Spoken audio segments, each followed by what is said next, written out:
The scrape of metal on metal at my front door wasn't the mailman or a delivery. It was Margaret Thornton, the HOA queen of Willowbrook Estates, forcing a key into the lock she had no business touching.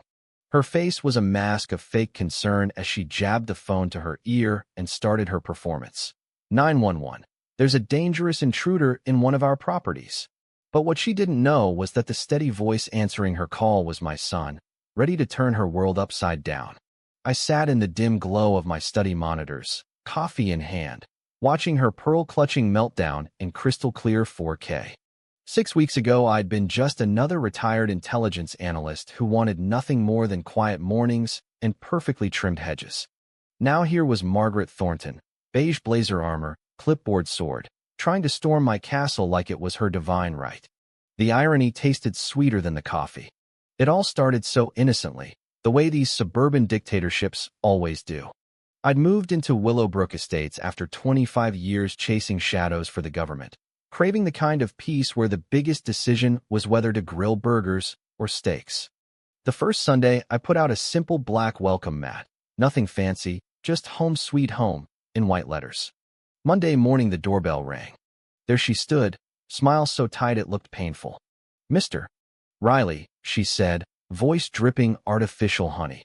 "I'm Margaret Thornton, president of the Willowbrook Estates HOA. We have very specific community standards for entryways. That mat, while quaint, violates Section 3.2 of our aesthetic guidelines. No text allowed, I'm afraid." I blinked at the mat. It was literally the most boring object on the planet. "It's a welcome mat, Margaret. People wipe their feet on it." Her laugh was a short, sharp bark. "Oh, we all want to be welcoming, Thomas, but rules are rules. Property values, you understand. I'll have to issue a courtesy notice, $25 fine if not removed by Friday." She handed me the pink slip like it was a parking ticket from God. That night, I opened a new encrypted folder on my laptop. Operation Thornton. Old habits die hard. I photographed the notice, time-stamped it, and started a timeline. You don't survive decades in intelligence by ignoring patterns, and Margaret was broadcasting hers like a neon sign. The campaign of tiny tyrannies came fast after that. Tuesday, it was my trash bins, rolled out at 6:03 a.m. instead of the sacred 7 a.m. to 7:15 a.m. Window. $50 fine slipped under my door before noon. Wednesday, she measured my grass with an actual metal ruler, kneeling in her perfect beige slacks like a surgeon. 2¼ inches, Mr. Riley. Maximum is 2. Another $75. I watched from the kitchen window, sipping coffee, counting every ridiculous second she spent on her knees. The neighbors started whispering. Old Mrs. Alvarez 3 doors down got fined $100 for unsightly mildew on her mailbox. The Parkers' 5-year-old drew hopscotch on the sidewalk in chalk, $150 for defacing community property. Margaret patrolled in her spotless silver sedan, window cracked, eyes scanning like a prison guard. I started knocking on doors after dark. Mrs. Alvarez opened hers with trembling hands. She said if I don't pay, she'll hire someone and bill me double. I'm on fixed income, Thomas. What am I supposed to do? Mr. Parker looked ready to punch a wall. Our daughter drew a smiley face, and now we're short for preschool. It's extortion with extra steps. Every conversation fed the folder. Every receipt, every time-stamped photo. My old buddy Marcus, now a real estate shark, ran the deed through county records and called me back laughing so hard he nearly choked. Tommy, you're an island. The developer screwed up the final plat filing for your lot and the 2 next to it. Legally, Margaret Thornton has the same authority over your property as my cat does. 0. But 0 authority doesn't mean 0 damage when someone's built an empire on fear. Marcus dug deeper. Her new compliance management company, Thornton Community Services, started getting $5,000 a month from HOA dues 18 months ago. Guess who the sole employee and director is? I smiled at the screen. Let me guess. Margaret Thornton herself. She's been skimming 90 grand a year while telling everyone the rising fees are for protecting property values. Beautiful little grift. Now I had the shield and the sword.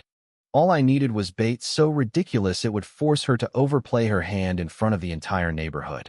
Saturday morning, I drove to the garden center and found him, A 3-foot-tall ceramic garden gnome with a bright red pointed hat, blue jacket, and a fishing pole. His painted smile was pure chaos. I planted him dead center on my front lawn like a middle finger wrapped in kitsch. Then I waited. She didn't disappoint. Monday, her sedan screeched to a halt. She stared at the gnome like it had personally insulted her ancestors.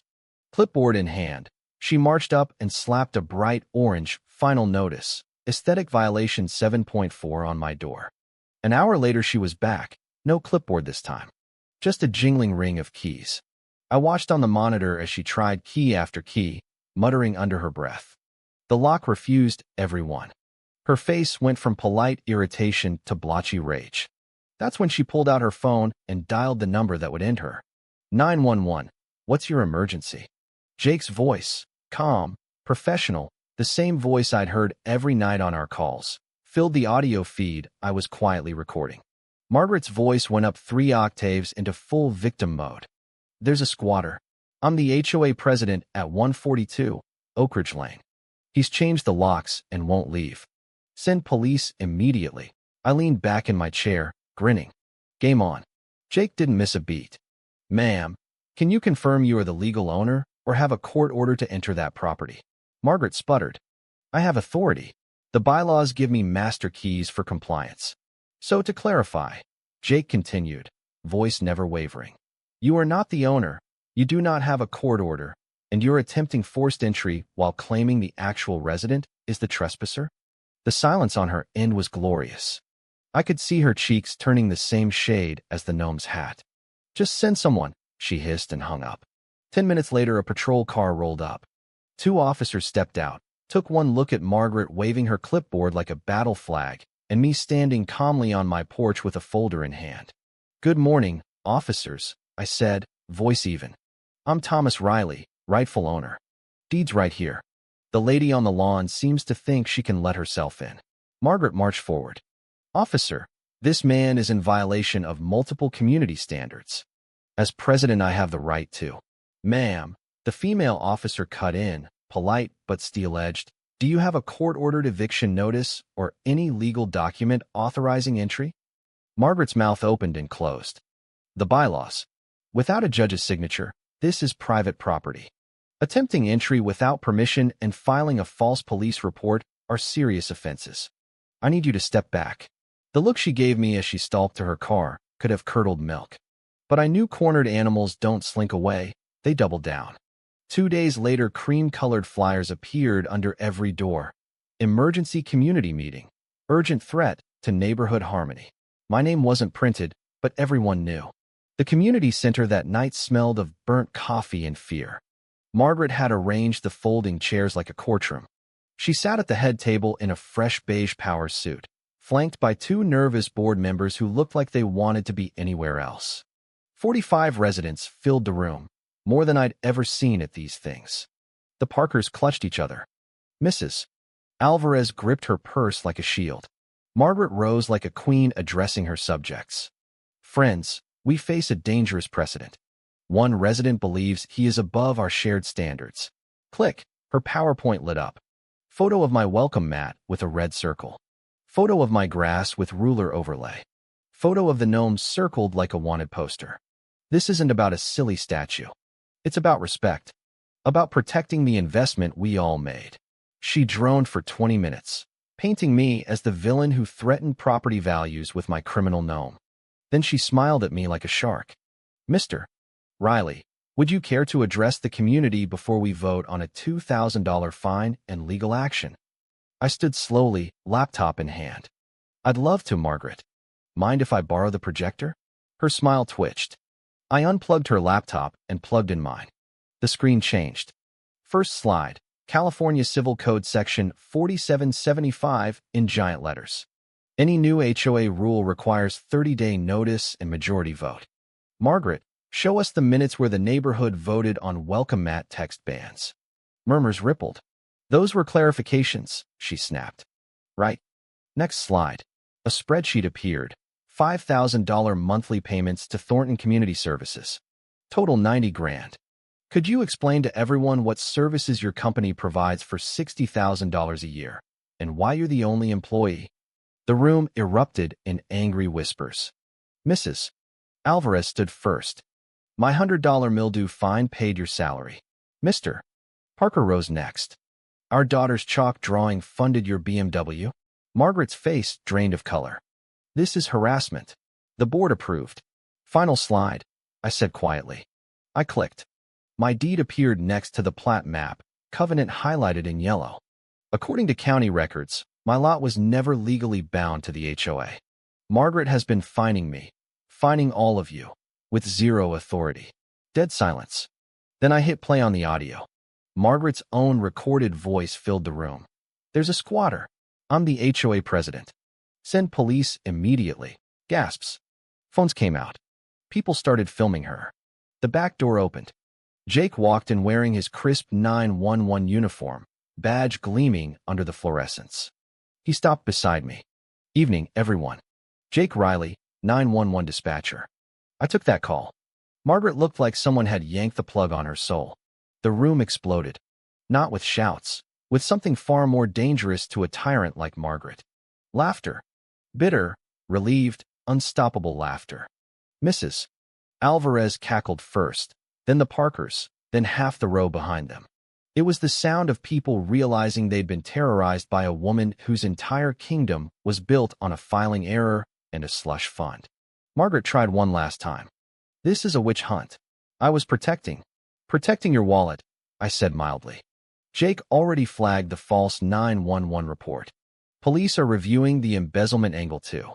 She sat down hard, the fight draining out of her like air from a punctured beige balloon.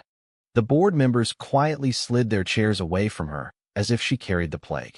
In the weeks that followed, the scaffolding of Margaret's little empire collapsed in spectacular fashion. Residents demanded an emergency audit. Marcus filed the class action paperwork the same day. Margaret resigned before the vote, or rather, she was encouraged to resign when the bank started asking questions about the $90,000. Last I heard, she listed her house and moved to some retirement community in Florida where, rumor had it, they already had 3 separate HOAs waiting to eat her alive. Willowbrook Estates changed. People actually talked to each other again. The Parker's daughter drew a rainbow hopscotch that stretched across 6 driveways, and nobody said a word. Mrs. Alvarez hung the biggest, gaudiest bird feeder you ever saw right on her mailbox. And my garden gnome? He still stands front and center, red hat faded a little from the sun, fishing pole chipped, permanent grin mocking every pearl clutcher who drives past. I sit on my porch most mornings now, coffee in hand, listening to kids laugh and lawnmowers hum. Jake stops by on his way to shift sometimes. Last week he nodded at the gnome and said, "Still earning his keep, huh?" "Best investment I ever made," I told him. The peace I came here looking for wasn't the absence of noise. It was the absence of fear, the kind Margaret had weaponized so beautifully until one quiet man with a folder, a son on the switchboard, and a very ugly garden gnome reminded everyone that even in the suburbs, bullies eventually run out of keys. So tell me, folks, was Margaret Thornton really the guardian of community standards, or just another HOA Karen who finally met the one lock she couldn't force open? And if it was your house, your lawn, your peace on the line, would you have stayed silent, or would you have planted the gnome?